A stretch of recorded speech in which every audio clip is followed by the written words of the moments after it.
Hello, today is National Read a Book Day, and I was interested in a comment by Zadie Smith, who one of our contemporary British authors, although she's at present working in the States, coming from North London, and many of her books are set in that environment, and the play that she's written is set in Willesden, and the comment that she made that struck me as relevant to National Read a Book Day is about something that she knew about herself as she grew up. She says, "I would rarely enter a friend's home without wondering what it might be like to never leave.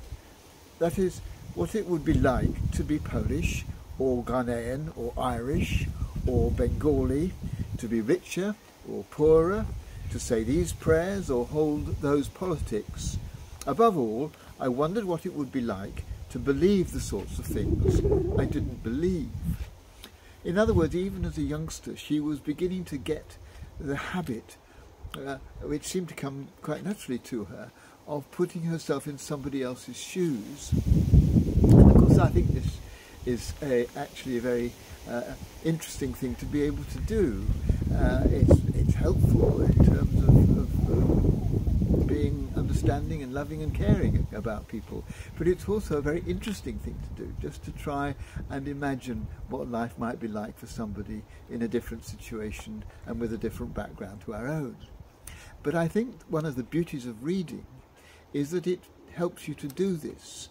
As you read about the different characters that the authors have created, you do, if it's a good book, get drawn into their way of thinking, their way of deciding things, their way of dealing with life.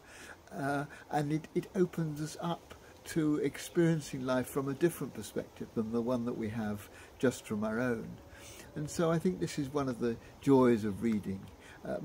Many of us don't need to be encouraged to read anymore. We don't perhaps get enough time to read as much as we would like, but it's just a reminder today of one of the beauties of reading, that it opens our eyes to the lives of people quite different from ourselves.